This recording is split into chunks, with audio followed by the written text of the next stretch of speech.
함께 보신 말씀 레위기 1장 14절에서 17절까지 우리 한 목소리로 같이 읽겠습니다. 시작. 만일 여호와께 드리는 예물이 새의 번제이면 산 비둘기나 집비둘기 새끼로 예물을 드릴 것이요 제사장은 그것을 제단으로 가져다가 그것의 머리를 비틀어 끊고 제단 위에서 불사르고 피는 제단 곁에 흘릴 것이며 그것의 모이 주머니와 그 더러운 것은 제거하여 제단 동쪽 재 버리는 곳에 던지고 또 그 날개 자리에서 그 몸을 칠 때 아주 찢지 말고 제사장이 그것을 제단 위에 불 위에 있는 나무 위에서 불살라 번제를 드릴지니 이는 화제라 여호와께 향기로운 냄새니라. 아멘. 네, 인사합니다. 어디 예수님? 예, 예수님의 영향 평강이 넘치시기를 축원합니다. 아멘. 아멘. 오늘 함께 읽으신 레위기 1장 14절에서 17절 오늘 본문을 토대로 새의 번제 의미라는 제목으로 말씀 받겠습니다. 새의 번제 의미. 이 번제를 드린다라고 하는 것은 하나님께 불살라서 드리는 것입니다.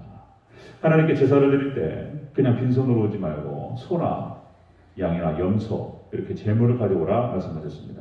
이 모든 제물들은 예수님을 상징적으로 보여줍니다. 그리고 우리가 하나님께 예배로 제사로 나아갈 때는 반드시 예수님 중심의 예배를 드려야 된다는 것을 여기서 보여줍니다. 예수님의 피가 우리를 정결케 할 줄로 믿습니다. 예수님 빠지면 또 예배가 아니에요. 말씀 빠지면 예배가 아닙니다. 자, 자신을 태워서 드려라. 자, 이것은 성령의 어떤 불을 의미한다고 말씀드렸죠. 그 다음에 그래서 이제 우리가 드리는 예배는 역시 이제 로마서 12장 1절 너희 몸을 거룩한 산제물로 드리라. 이는 너희가 드릴 영적 예배니라. 그러니까 믿음의 백성들이 하나님께 어떻게 살아가야 되느냐?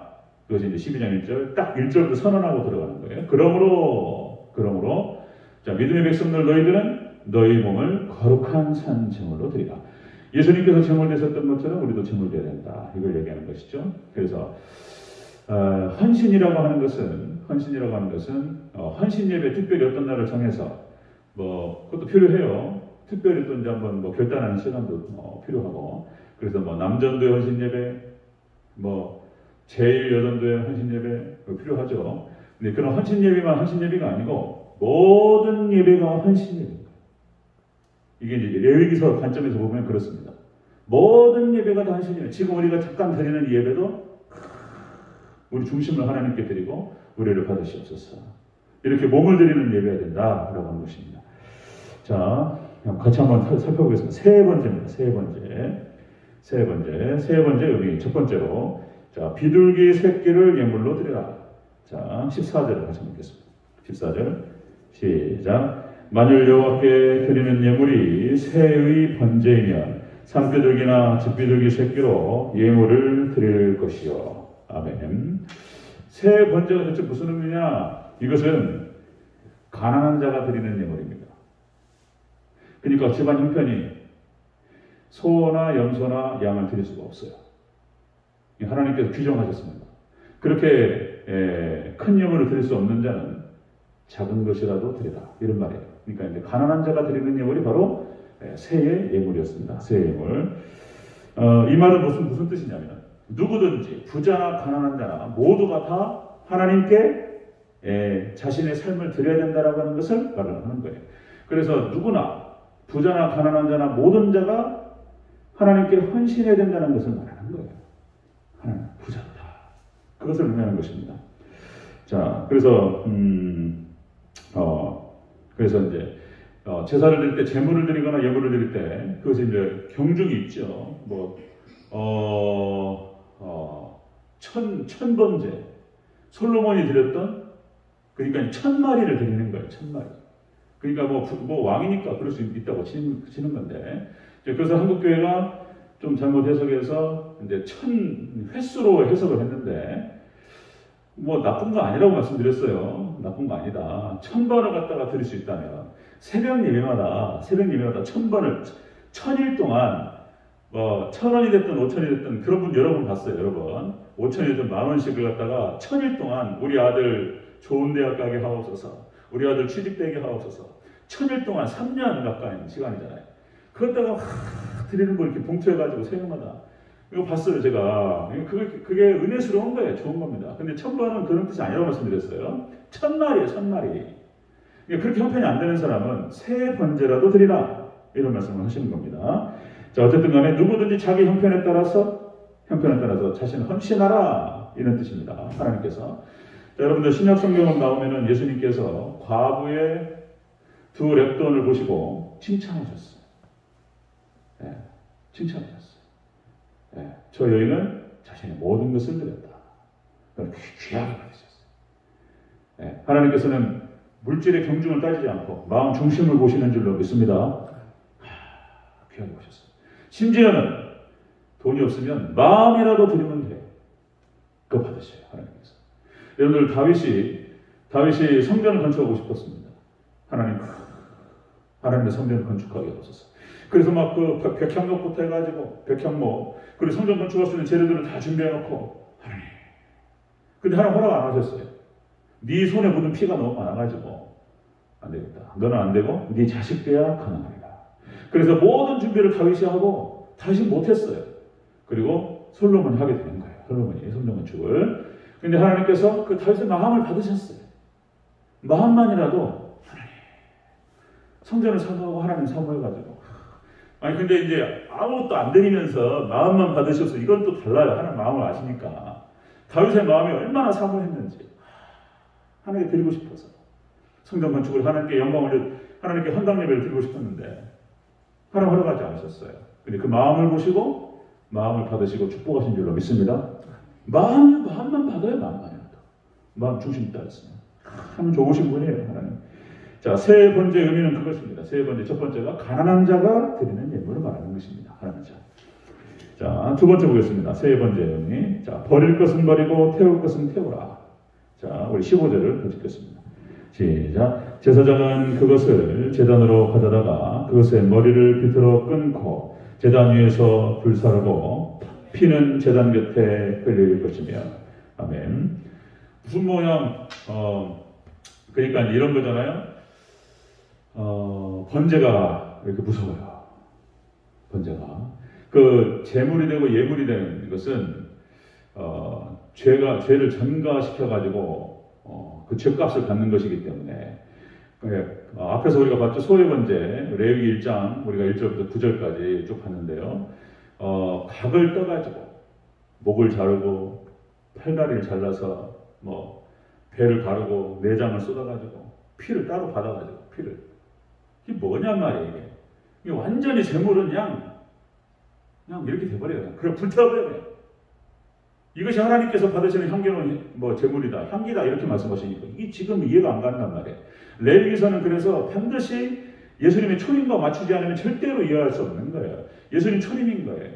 그래서 반드시 죽어야 되기 때문에 죄는 심판받아야 되고 비둘기도 마찬가지예요. 작은 것이지만은 작은 걸로 그 사람이 죄를 갖다가 그 새에게 전가시키고 그래서 이 새가 희생제물이 되는 거예요. 그러니까 목을 끊어가지고 여기다 죄값을 다 쏟아부어야 돼요. 이렇게 하는 것입니다. 자, 어쨌든 여기서 버릴 것은 버리고 태울 것은 태우라. 이것은 무슨 뜻이냐면 자신을 구별해서 드리라는 거예요. 구별하라. 버릴 것은 버리고 태울 것은 태우라. 자, 여러분들 우리가 생각하는 것들 악한 마음과 악한 생각들은 버려야 될 줄로 믿습니다. 그리고 우리의 죄악의 길을 걸어가는 것 버리든지 태워버리든지 해야 돼요. 5만원짜리 자리에 앉는 것, 하나님의 자리에 앉고 교만한 자리에 앉는 것들 이것도 버릴 건 버리고 또 불살라 그래야 돼요. 철저히 하나님 이때 죄를 버려야 되고 죄를 죽여야 될 것을 말씀하시면서 쓰는 표현이 굉장히 강력해요. 태워버려라. 불살라면 죄를 어떻게 우리가 처리해야 될지 성령의 불로 태워야 될 줄로 믿습니다. 죄를 철저하게 버려야 될 줄로 믿습니다. 이걸 말씀하시는 거예요. 자, 그래서 이거 할 때 또 있잖아. 하나님께서 한번 말씀드렸듯이 마음과 정성을 다해서 해야 돼요. 이것도 마음과 정성 딱 안 하면 하나님 다 아셔요. 하나님 중심을 보시기 때문에 정성을 다해서 하는지 아니면은 그냥 형식적으로 하는지 알아요. 신약으로 넘어가지고 형식주의에 빠져버렸다는 거다. 지금 오늘날에도 믿음이 사라져가니까. 그러나 여러분들 말씀이 우리의 믿음을 세울 줄로 믿습니다. 말씀으로 충만하고 다른 거 없어요. 말씀을 쭉 읽어가는 거예요. 이렇게. 제가 요새 이렇게 하면서 더 많이 느껴요. 제가 오히려 신앙이 더 좋아져요. 제가. 하여튼 제가 제일 은혜 받는 것 같아요. 제가 주구장창 새벽에 하면서 저녁에 하면서 말씀을 차분차분하게 뜯어가면서 이렇게 읽어가니까 그 말씀이 들어와가지고 이런 거예요. 여러분들 말씀 충만하시기를 축원합니다. 마음이 달라져요. 마음 자세가. 이게 마음과 정성을 다하라는 거예요. 성의 없이 드리는 예물은 안 받습니다. 하나님께서. 성의가 없는 예물은, 성의가 없는 예배는 안 받아요. 하나님께서. 그게 나타나요. 가인과 아벨의 제사에서 하나님 다 아셔요. 아벨은 첫 것을 예비해서 따로 구분해가지고 하나님께 마음과 정성을 다합니다. 가인은 그러지 않았어요. 가인은 벌써 예배 드릴 때 자세가 달랐어요. 하나님께 그래서 가인의 제사는 받지 않으신 거예요. 가인의 마음 상태가 그것이 아니었단 말이에요. 믿음이 아니라고 하는 것을 하나님 아신단 말이에요. 마음과 정성, 그러니까 우리가 마음과 정성을 다해서 믿음으로 드려야 될 줄로 믿습니다. 예배를 드릴 때, 예물을 드릴 때. 그러니까 히브리서 11장 4절에서 그렇게 표현한다고 그랬죠. 믿음으로 아벨은 가인보다 더 나은 제사를 드리므로. 믿음으로 아벨이 드렸다는 거예요. 그래서 아벨의 제사를 받으시고 가인의 제사를 받지 않으셨다는 것입니다. 여러분들 우리가 정말 말씀으로 충만하고 믿음이 충만해서 믿음으로 마음과 정성으로 하나님께 예배로 예물로 우리 자신을 잘 드릴 수 있기를 주의 이름으로 축원합니다. 받으세요.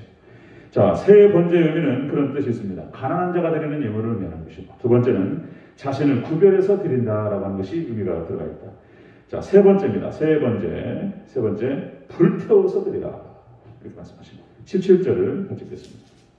17절 시작. 또 그 날개 자리에서 그 몸을 찢되 아주 찢지 말고 제사장이 그것을 제단 위에 불 위에 있는 나무 위에서 불살라 번제로 드릴지니 이는 화제라 여호와께 향기로운 냄새니라.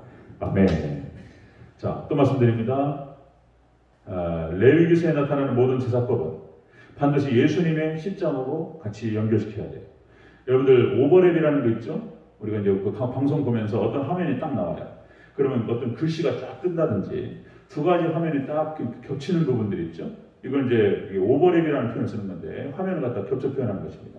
그러니까 제가 설교를 할 때 종종 쓰는 기법이 오버랩 기법을 써요. 제가 잘 생각해 보시면은, 그러니까 예를 들어서 아담과 하와 얘기를 하는데 거기에 예수님 얘기가 포함되면 아담과 하와 이야기가 머릿속에 딱 그림이 그려지면서 예수님 얘기가 들리는 거예요.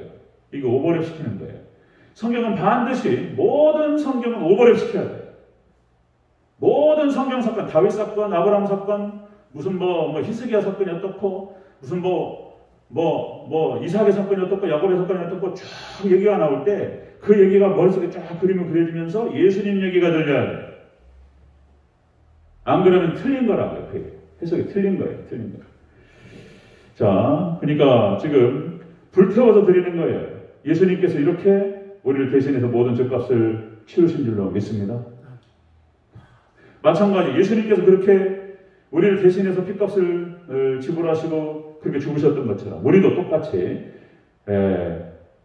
산제물로, 거룩한 산제물로 드려져야 될 줄로 믿습니다. 그렇게 되면 우리가 죽어야 됩니다. 자, 여러분들 또 말씀드리면 우리 하나님 백성들, 성도들은 하나님께 드려진 자들인 거예요. 드려진 자들.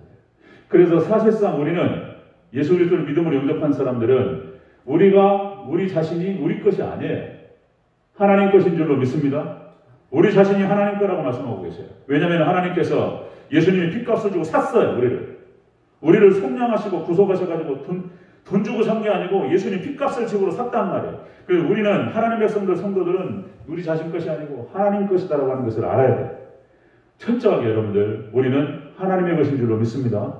하나님의 것이에요. 우리가 값을 주고 샀단 말이에요. 갈라디아서 2장 20절 내가 그리스도와 함께 십자가에 못 박혔나니 그런즉 내가 산 것이 아니요 오직 내 안에 그리스도께서 사신 것이다. 사도 바울은 그렇게 고백했어요. 내가 사는 게 아니고 내 안에 그리스도께서 사신 것이다. 그래서 자신이 온전히 하나님의 것임을, 예수님 것임을 고백했던 것입니다. 자, 그래서 여러분들 철저하게 예수 믿고 옛사람이 안 죽어요. 이것도 의문이에요. 의문. 옛사람이 안 죽어요. 그 사람은 그냥 나와.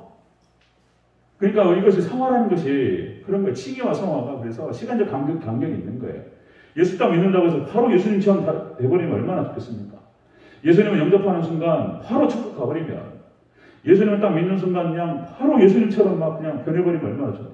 그런데 그렇지 않다는 거예요. 우리 안에 옛사람이 있고, 마치 남성들 우리 머리카락 자라듯이, 남성들 수염 자라듯이 이게 옛사람이 막 자라요. 이게 쓴뿌리가. 이게 정기적으로 이렇게 이거 갖다 이게 정리를 해줘야 돼요. 안 그러면 엉망진창 되버려요. 지금 이제 추석 돼가지고 이제 산소 가가지고 성명하고 이제 벌초하잖아요. 그냥 1년 만에 한 번 오는데 그냥 완전히, 그죠? 정리해줘야 돼요. 네. 여러분들, 우리가 철저하게 우리의 욕심, 우리의 세상성, 우리의 교만, 우리의 기질, 우리의 성질 다 죽어야 될 줄로 믿습니다. 이게 안 죽어가지고, 그러니까 이게 참 어려워요. 자, 에베소서 4장 22절 이렇게 표현합니다. 교회에게 얘기하는 거예요. 지금 사도 바울이 교회를 향해서, 에베소 교회를 향해서 하는 얘기가 이런 얘기예요.